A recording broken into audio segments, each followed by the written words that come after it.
peak COVID, and you were working for the other department, as you say, and you were seconded. So were you one of the people who was actually there? I got seconded into the Cabinet Office working on COVID crisis comms. It was really, really bizarre. I was getting onto my bike, going through empty streets and getting into the office. We could actually track the progress of and the success of our comms against infection rates in different areas. Then you end up at COP26. I can see why you got in 30 under 30s. We built out the first ever net zero Premier League match. So we've got to work with Wimbledon, put a Formula E car onto Downing Street. That was cool. I remember that. Fantastic. Well, that was me. It must have been so intense and just kind of not knowing what was going to hit every day. My director was meant to be briefing the Deputy Chief Medical Officer, Jenny Harries. She couldn't do it.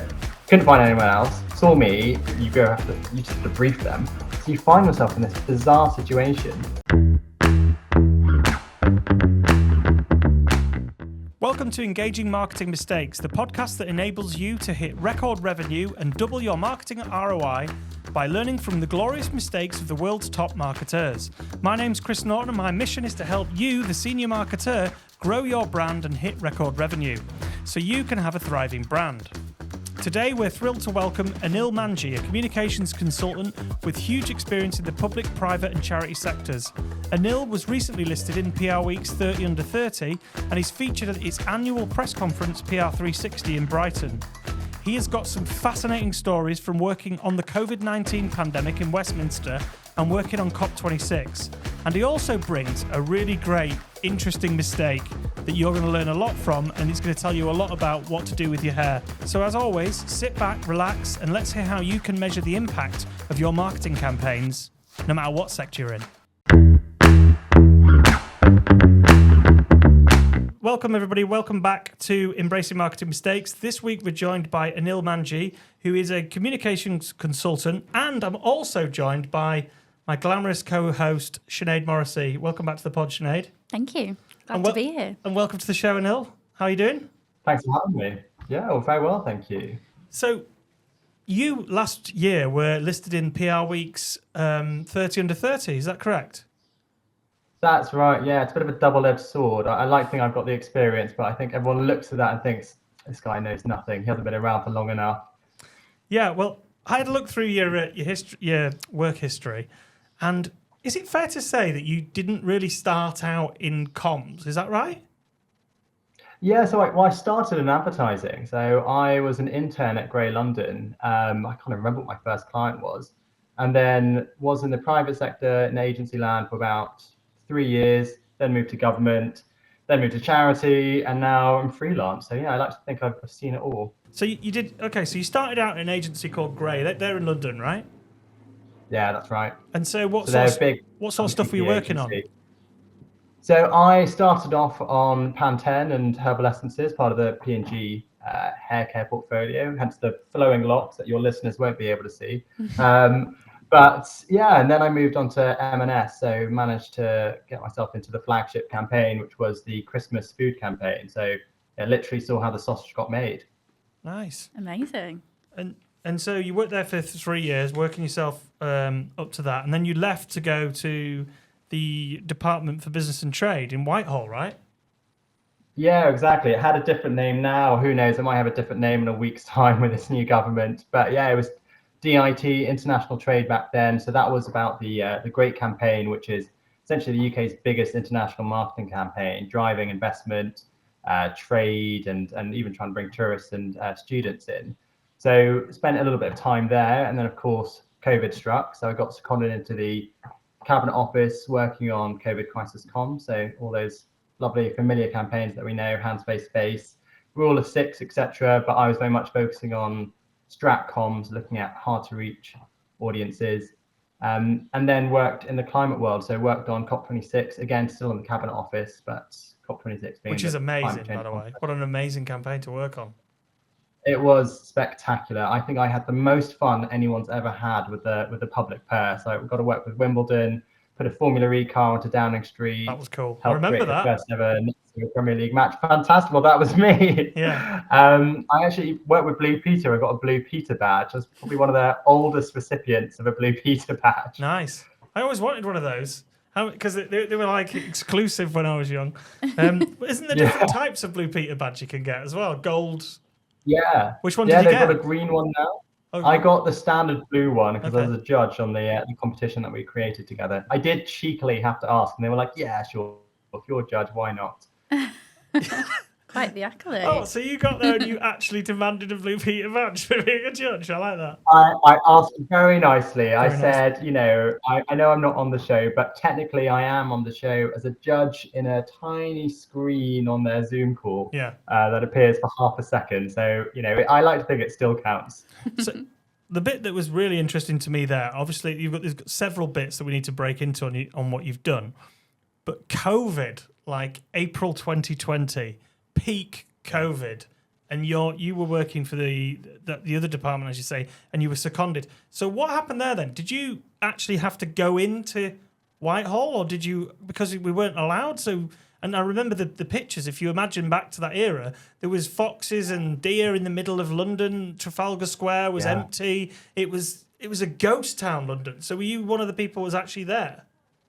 Yeah, it was really, really bizarre. I was living with some of my friends at the time, and they were furloughed. They were at home watching The Office, and I was getting onto my bike, going through empty streets, and getting into the office every day. It was bizarre. It was so, so strange. But I think the strangest thing was that we all had this sense of normality. We were working in an office. We were practicing social distancing, but at the end of the day, you're still there in meetings, on calls. Strange, but equally, career-wise, so fascinating, so important. Of course, the pressure as well. Before we had the vaccine, it was all about what we called non-pharmaceutical interventions. You need policy. You need to drive and ensure that people are actually staying indoors, washing their hands, all those kinds of things. And if you don't manage to communicate that message, then of course the virus spreads. So we could actually track the progress of and the success of our comms against infection rates in different areas. Wow. I mean, that is amazing. Did you have an inside track on what Boris and the others were going to say in the conference because if we remember back then, it was daily conferences with the press and the media every single day, wasn't it? So were you privy to that before it went out? Did you help write that or not? I didn't know. I mean, it's a bit of a difficult one. The policy was changing all the time. So we might get told, okay, this is what we're going to announce. We need to prepare the communications. Because you're not just putting out things on your socials and TV ads. You're working with local councils. You're working with the police departments. You're working with every man and his dog across the country on this. So you would inevitably make some plans, and then something happens. Like there's a new outbreak in Southeast London, and therefore that's affected the local policy. That affects the national policy. And before you know it, whatever Boris was going to say completely changes an hour before. Crazy. Yeah. Like, fascinating. And so how many of you were in the office at this period? I think in the main crisis hub, it was probably between 50 to 100 people. That must have been weird because nobody else anywhere had anybody anywhere really, other than, the hospitals and things. Yeah, it was really, really strange. I think if you're in a non-clinical setting, you're suddenly there and you're in the cabinet office, you've got number 10 next to you, you're still in your suit and tie, and you think to yourself, gosh, who's this for? We're not meeting anyone, we're not bumping into people. It was a really strange situation, and obviously looking back, they were with Partygate and all of that, it made everyone's work it was really, really frustrating, because for us, we were working our guts out, and obviously next door there were the obvious scandals, but for the most part, everyone was just working their guts out and just doing the best they could. Yeah, and they did do a lot of it was the work that was done during that period was great, because I saw Marcus Baird speak at PR Week, PR360 a couple of years ago, and he was head of misinformation. He's actually going to come on the podcast during that era. The same misinformation during the COVID. So they were identifying things that were being said incorrectly, like such as one of the things was, if you've got COVID, and I think this was like May 2020, if you've got COVID, if you drink boiling hot water, it kills the virus. And they said, oh my God, that's really dangerous. We're going to have to intervene here, because people see this on the internet and think, oh yeah, I'll drink boiling hot water. I mean, you just didn't think anybody would do that, would you? Well, no. There was loads of them, misinformation. Sorry, what did you say, Anil? And we also had Donald Trump talking about having a sip of bleach as well to cleanse the system. Yeah. Forgot about that. There was tons though, wasn't there? Marcus said there was probably 50, 60 different incorrect, just misinformation that people were saying about COVID in the vacuum of people sat at home making things up. Yeah, so in yeah, that, it's awful. sorry, go on. No, go ahead. I was just going to ask, so obviously going to work in that environment every single day, like, how did you cope with that? Because it must have been so intense and just kind of not knowing what was going to hit every day and how you'd have to change from sort of like panic mode on a number of different crises. Like, how did you actually cope with that? I think the beginning was weirdly normal because you're actually continuing your routine. You're going into the office, and then you begin to realize, okay, actually, we have to really put our heads down. We were in a group of, we're in a massive team, people coming from all kinds of departments, just being seconded in, and you kind of focus on the hyper important stuff. You're not thinking about objectives, appraisals, 6-month plans. No. You're not thinking about grades. You just, if things have to happen, you have to do them. I mean, at one moment, my director was meant to be briefing or in a presentation with the Deputy Chief Medical Officer, Jenny Harries. She couldn't do it, couldn't find anyone else, saw me, but said that, okay, well, you know this work, you know this particular project, so you just have to brief them. So you find yourself in this bizarre situation. I mean, it's fantastic for resilience. It's obviously amazing preparation for any future crises. But yeah, you don't really know what's happened until you leave the office. You're like, gosh, reflecting on all the things that happened, totally mad. No, I don't think there's any crisis that I can ever think about that is as profound as that. Yeah. Like an economic, financial, health, every single facet of a crisis was involved, and it was a national crisis, wasn't it? It was. Yeah. What a strange thing to be involved in, but actually really rewarding, I would imagine. I imagine you learned a lot in that period. A huge amount. Thinking about working with local government, that was really fascinating. You learn a lot about how policies are made, the tensions between mayors and councillors and national government as well. It's obviously super relevant now that we're talking about a new government who are potentially looking at more devolution. But yeah, that it is really quite scary looking back. But for my career, it's been fantastic. I've learned so much. I'm obviously working with the NHS now, so I've got a better understanding of behavior change when it comes to health, the messages you need to put, how you change those messages, translate those messages when it comes to hard to reach audience. Yeah, fascinating work. So you use something called the OASIS framework, don't you, in what you do? So government. Do you want to explain something about what that is and how it works? Yeah, absolutely. So the GCS, the Government Communication Service, came up with the OASIS framework years ago. So the GCS use it in absolutely everything, but it's applicable in all comms. So I've used it in the charity world. I use it now in the NHS. With people I manage, I've taught them how to use it. And if you can't put your campaign ideas and plans into an OASIS structure, then there's probably something fundamentally wrong with it. So it's quite simple as a framework. It's 5 letters, so objective, audience, strategy, implementation, and scoring. And it enables you to go back and forth and say, okay, how do these things line up? You start writing out your strategy and then you realize actually that won't deliver on my objectives.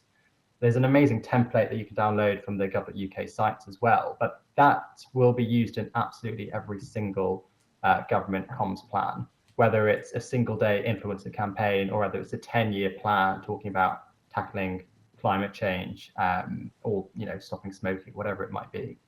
So it measures impact and the effect. The scoring element, I would imagine, is about the impact. Is that right? Exactly. So even within the OASIS framework, you have an evaluation framework. So it's not just looking at what you put into it; it's looking at the outputs, the outtakes, and the outcomes. Yeah. And Barcelona the amazing thing about government, right? Yeah, exactly. Yeah, okay. Exactly. So you've got to be really disciplined, and you've got to make sure that actually, you are achieving those things. Because if you don't, then particularly in government, it's a waste of taxpayer money. I think a lot of people get confused between strategy and implementation or tactics. And the best analogy that I heard recently was about the Trojan horse. So you can actually build out the whole Trojan horse metaphor into an OASIS plan. So your objective is to sack to sack Troy and to get through the impenetrable wall. So to do that, you need to get the gates open. Your audience is obviously the Trojans, who are arrogant and foolish, and believe in the gods, and very, very particular about that kind of thing.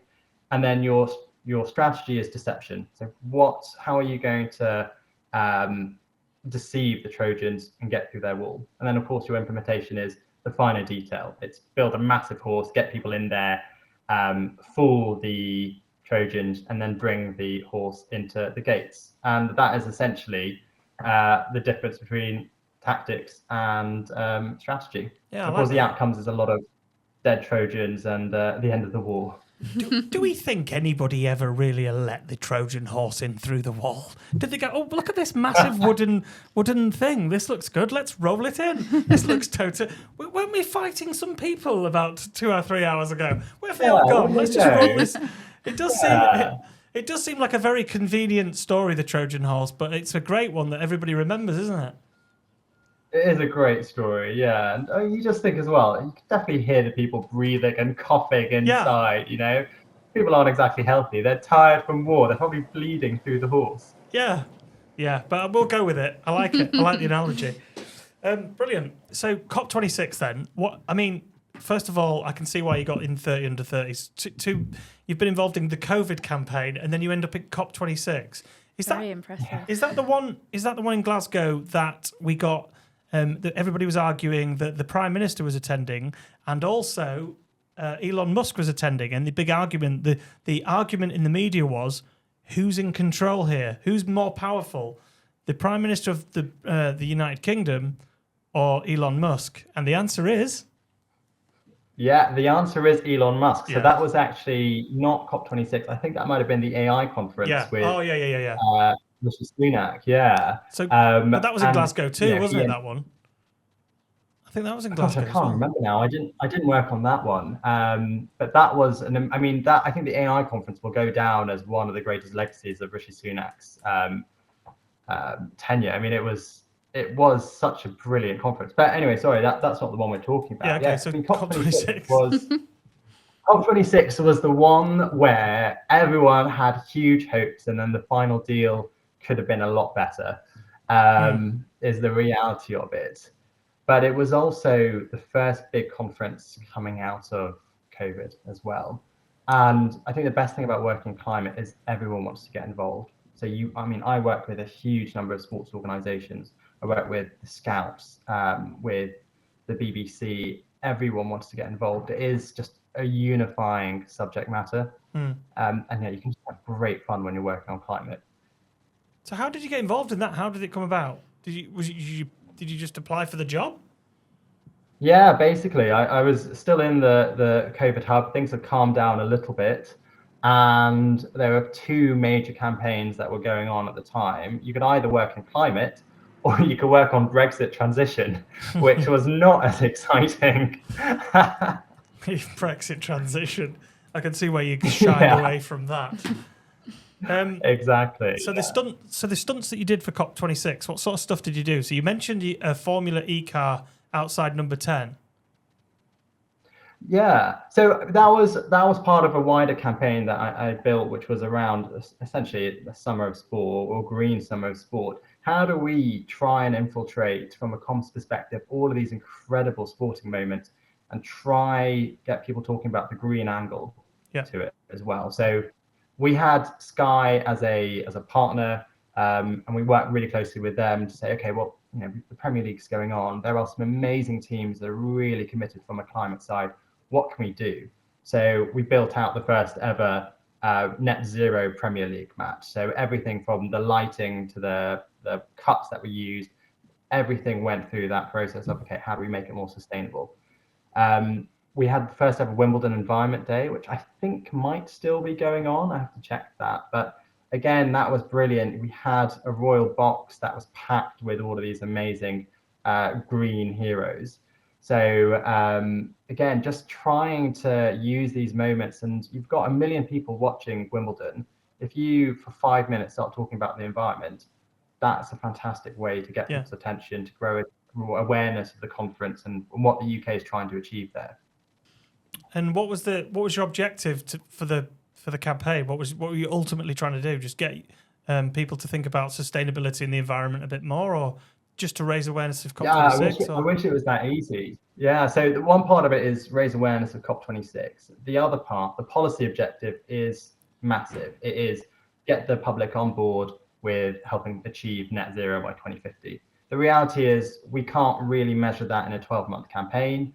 What we can do is think about what is the driver. We look at the theory of change for what it takes for someone to not care about the environment at all, to actually be a full green warrior, whatever you want to call it. The reality is we're all going to have to buy electric vehicles and heat efficient boilers that can cost 15 grand. How do we get people on that journey? So you start with small green steps. So we launched a campaign called One Step Greener, which is showing people the small green steps that you can take that eventually build up to something really impactful. The key thing there was we took a social norming approach. So effectively, if people around me are being green, what can I do to emulate that?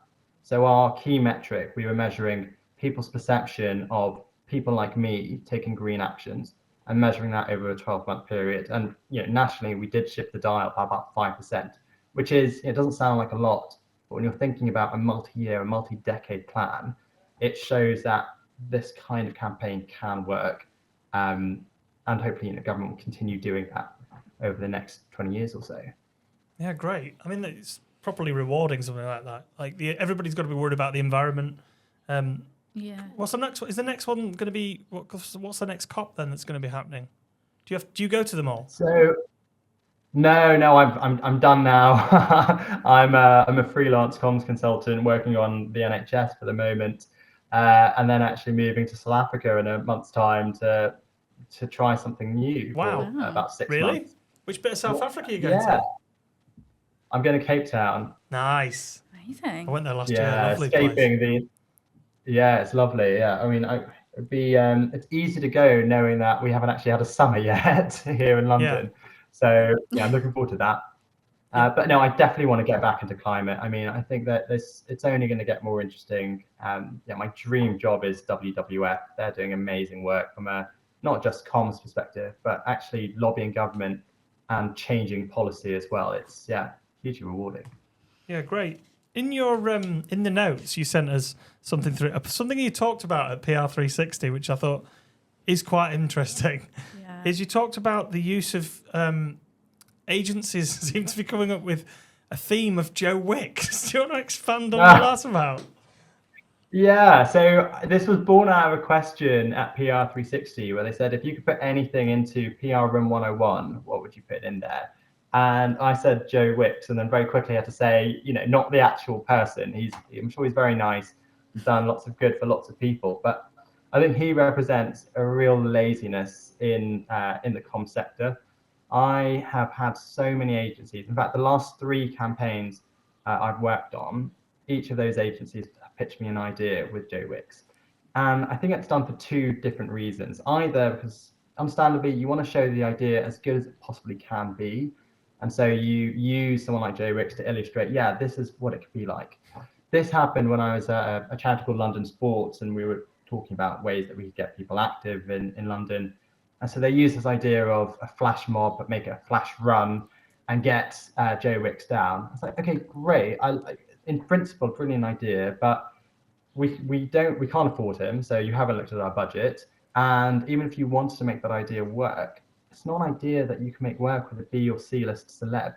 I'm not going to follow, the runner-up to The Apprentice of last year. That's not going to work. I wouldn't even know who it is. I think, well, exactly. I don't even watch it, but it's things like that where you think, oh gosh, you're really ruining this relationship with your client. So I think you've got to be a lot more savvy about the ideas you present, and don't use ideas that you've only presented to make other ideas look better. Have a bit more faith in your work. Do you think they're trying to make them look better? Because obviously Joe Wicks. So in the defence of all the agencies, we haven't pitched a Joe Wicks idea, by the way.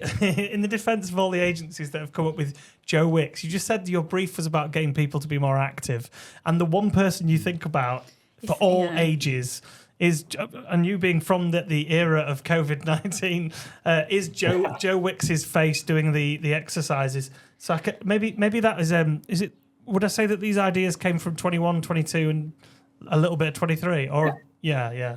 Exactly. I think in terms of like putting that into perspective, when I think about campaigns that we work on, and is that because agencies don't believe in the actual idea that they're putting forward isn't strong enough on its own? So they're bringing someone like Joe Wicks in to try and overcompensate and think, are they just trying to give the client what they think they want to hear? So we can't afford Joe Wicks. What we're going to do is get 100-foot blow-up version of Joe Wicks and float him down the Thames.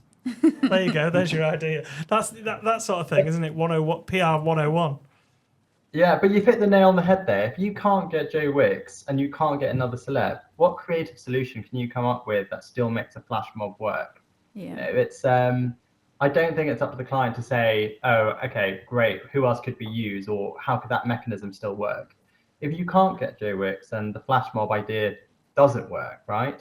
And you're right, I think a lot of the times you do see no one wants to present just one or two ideas. Ideally, you will have 4 or 5 that the client can look at and really review. But you also do have to be realistic. And if you've got a really good relationship with your client, you can have that conversation, say, yeah, we thought about this, but actually we don't think it's strong. Our recommendation is these 2 particular ideas. Let's focus on those. Also, right, if it's the obvious idea floating down the Thames or celebrity you can think of, isn't the better idea actually something that, like, the funny alternative to that? So someone who's quite well known, who'd never be doing any exercise, and you've got them out doing some exercise in like a spoof video, which is, and it's hilarious because they can't do it, but they're trying to do it, and that's the whole point. If he can do it, or he or she can do it, you can do it. Do you know what I mean? Like, or it's like the surgeon lookalike campaigns that everyone's doing at the moment, like the Kate Moss and was it Aldi? All right.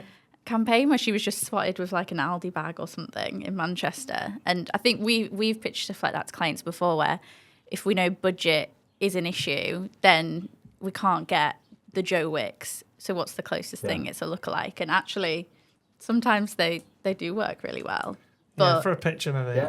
Yeah. And I think it comes back to that thing of like presenting 3 to 4 ideas. Like, as agencies, sometimes I think we're so insistent that we need to come up with multiple different ideas that maybe we are just shoehorning in one that's got someone big like Joe Wicks, but actually we don't really believe in the idea, and are we not better off presenting 2 really strong campaigns and kind of sacking off the one that we think is just when we're encouraged to think big? I guess clients, I'm guessing, see right through that and find it quite frustrating. If you're getting pitched by 3 agencies and they've all got Joe Wicks, I can imagine your face as they're sat there going, so I've got a really big idea here.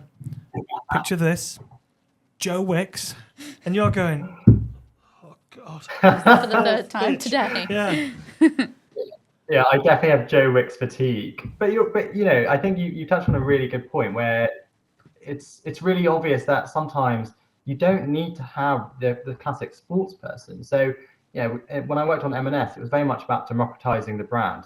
Don't have someone fancy like Olivia Colman being the voice of your campaign. So when they relaunched This Isn't Just, they instead got someone with a bit more of a regional accent, someone who's a bit more casual, and someone who doesn't sound like the Queen. With sports, it's the exact same thing. If I'm watching a campaign or watching an advert and it's about getting me active, I don't want to see Mo Farah. I don't want to see Joe Wicks.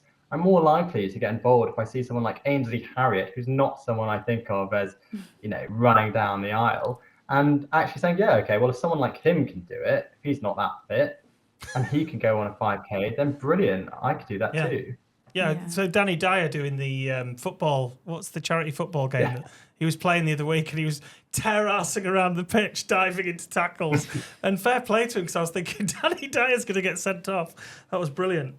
I mean, so it doesn't have to be the obvious celebrity. It can be somebody a bit curveball. And if it's humorous, the reason why I was thinking about humor to bring some one of the greatest marketing campaigns that I can think of. It's not government related, but it is charity related. Is the Vinnie Jones Staying Alive British Heart Foundation, because it was hard man in a video with a serious message doing something that you wouldn't normally expect to do, and you just remember it. Do you know what I mean? Brilliant. I love that campaign. Absolutely love that campaign. It really stays with everyone. Yeah, you see it quite a lot where you have an idea of who might be in this and you completely turn it on its head.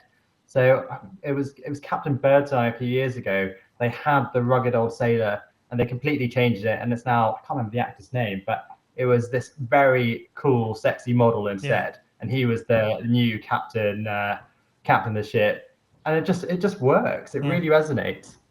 The theme of the show is embracing marketing mistakes. So we often ask our guest what mistakes have they made during their career and what they learned from.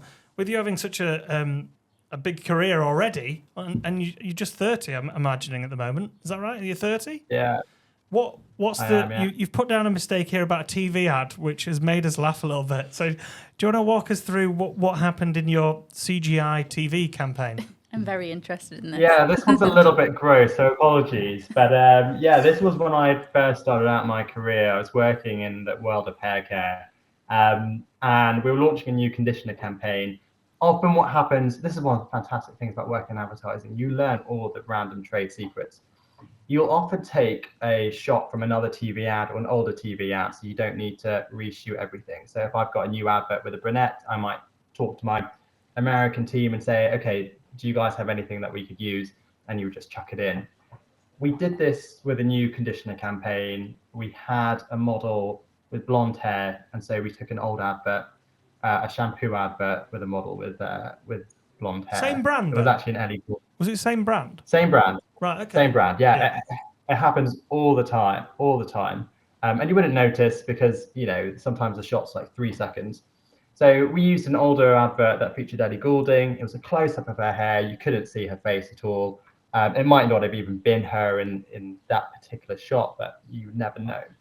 We took that particular shot and we needed to turn it into conditioner. So we spent a huge amount of money on CGI, looking at the application of the conditioner in the hair, thinking about the color, the texture, the way it squirts out of the bottle, put onto the palm. And we saw that iterative process. So, every few hours we'd see it in CGI, and then a few days later we have the final product. So how long did it take to do that process? I think maybe just under a week. Okay. It's a long time, really long time. Yeah. And we finally packaged it up, put it into the main TV ad, and sent it off to the client for their review. We had nothing back. Chased a few times, and then a few days later I get a call. And I was quite junior at the time, so it's unusual for me to get called about these things, but it becomes very obvious why a bit later. The client said, "I hate it. I'm not putting this on TV. You need to redo the CGI." I said, we can't just do that. It costs thousands. What's the feedback? We'll try fix it. And he just wouldn't tell me for a while. I finally got out of him, and he says, "It looks like cum." And I was like, "What? Sorry?" It looks like cum. It looks like semen. I'm not putting this on TV. Wow. Interesting conditioner. Take 2 bottles into the shower. Blimey.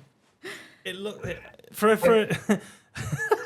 I mean, I can kind of see how. I mean, I want to see the video now. I'm not gonna lie. Well, yeah, honestly, it was such an awful moment. And this particular client was male, and all of my managers were women, and I just don't think he really wanted to have that conversation with anyone else. So you had to. I think was so then I had to go into a room with all of these senior people, the producers, the agency that was doing the CGI, and deliver this feedback. And the worst thing is, you look at it, and when someone says that, it clicks, and you look at it and you think, "Oh God, he's completely right. He's completely right." And it looks awful, and you could just tell, there's such a worry there when you're like, "Oh gosh, if this goes out on TV, with the right editing, it could become a terrible but hilarious meme." It was a horrible, horrible week. I mean, when a client says, "I don't want to do the you've spent a week doing the editing, and then the client pulls the whole thing. Yeah. That is horror time. I bet that was so stressful. Mm-hmm. It was a really terrible moment, but we did manage to salvage it. We did go back into CGI. We spent a lot more money and we fixed it, which is great. The example I always use is, when when a parent watches their kid grow up over the course of a year, you don't really see how much they grow. But someone who hasn't seen that kid for a year will say, oh gosh, this is a massive change. Wow. It's the exact same when it comes to creative work. You've got to keep a little bit of distance. I think if we had shown that, because we were all part of that iterative process, we'd seen each stage, we couldn't see the exact resemblance at the time. But if we had shown it to anyone else who wasn't part of the team, in a moment, they would have been like, oof, not sure about that. Looks a bit glistening in the wrong way. I mean, yeah, interesting. I mean, a great fail. I like that. And a good learning. I bet you haven't done many more adverts with CGI in since then, have you? Thankfully not. Actually, no more issues like that. Well, another thing you put down on the form, which I thought was quite interesting, is you've done the mini MBA with Mark Ritson, and I have heard a lot about this. I've heard Mark speak loads of times. I'm gonna get him on the pod. That's one of my objectives, is to get him on the podcast at some point, because he's very, very sweary. So walk me through what that experience was like. It's so good. It's so good. I came in it from an angle of, I'm not a marketer. I have done campaigns, I've done communicate, I've done PR, I've done everything from a general comms perspective. That particular course makes you realize, oh my gosh, I know nothing about marketing as a whole. So I think anyone that works in an ad agency in particular, you'll go through this course and you think, gosh, I'm just a small cog of this whole process. He delivers it so well. It's all online. It's so clever, and you learn so much about different tactics, everything from pricing strategies to distribution. I couldn't recommend it enough. It's it's really worth it. It's a mini MBA. So how much do you have to watch, and how long did it go on for? So it's a 10-week online course, and I think it was around, you can put it into as much as you want, but around 3 to 6 hours a week, and then an exam at the end. Oh, right. It's all online. It's done digitally. And it's pre-recorded sessions as well. It's quite accessible in that way. Interesting. But you're obviously big advocate, and loads of people I've heard are big advocates that have done it. It might be on my bucket list. I might do that. It's really good, and I think what's so clever about it, and he frames it in a really clever way, but essentially it's called a mini MBA because he's taken all of the marketing classes from a real MBA. So you are getting taught exactly what MBA students are getting taught, and that's his career. That's in his style as well. In his style, which is you would not really believe he's a professor. He's very affable, he's a bit like Rory Sutherland in the way he presents. He doesn't really give a shit about what people think. No, that's what makes him brilliant, though. He's like a bit of a maverick, isn't he? I was just kind of wondering, obviously you've had quite a varied sort of career. How do you feel like the sort of high stakes communications roles that you have been in have prepared you for your future? Obviously, COVID is probably the most high stakes communication role you'll hopefully face. But what sort of learnings have you taken from that, kind of key things that you take on board when you go into a new role now? Yeah, that's such a good question. I think leadership's a really big part of it, and teamwork. So how you work with teams and the culture you build. So having worked in lots of different sectors, even the way you ask people out to the pub is very, very different in each sector. And the way you manage people as well. I think that's something that if you want to be a leader, you've got to really enjoy it. I know loads of people who have done as many years as me, which admittedly is not that many, who hate being managers, and you just can't really progress your career unless you learn to love it. That's something really important. You have to love seeing people grow, seeing them progress, and giving them the space and opportunity to grow. Mm-hmm. And you're currently working as you're freelance. You've got a contract as a strategic communication consultant at the NHS in central London. So what are you doing there then? You're taking all your learnings from your government work. What are you doing for them? I'm writing lots of OASIS plans. Honestly, a little bit of everything. I've been doing a little bit of internal comms. I've been running a campaign talking about new health services for sickle cell patients. Obviously, we've got a new government now, so a lot of that will be around how we communicate with these new MPs, how do we bring them to the fold of what we're doing. So yeah, it's chaotic, but really fun and very varied. Have you worked with Joe Wicks yet? I have not worked with Joe Wicks. I don't know if he's a listener of your podcast, but I'm not sure he would work with me anymore. Yeah, I don't think you're the only person with Joe Wicks fatigue, to be honest, after Yeah. COVID. You've been on this show. If you were us, who's the next person you would invite on this podcast and why? I would have said Mark Ritson, actually. Which is probably a bit boring for you. I think you already have some amazing people on talk about mis and disinformation. Trying to think of another really fascinating topic. I mean, I think how this new government's going to change the world of comms. So I guess anything from any policies that they might put in, but also how the people properly manage their public affairs and their comm strategy within that. But otherwise, yeah, gosh, I know it's a bit of a boring answer, but I think Mark Ritson's brilliant. So definitely bring him on. It's a challenge to get Mark on the show, but we've just given a big plug for his MBA, so I'm hoping he's going to give me free access, but we'll find out. There you go, yeah. But I thought I'd read that you did use TikTok somewhere, or you as part of a campaign. Yeah, so TikTok we used in the climate campaign while in government. So that was an amazing experience because it was the first time there'd ever been a proper government campaign on TikTok. So it was very much, new waters for the Cabinet Office and for government.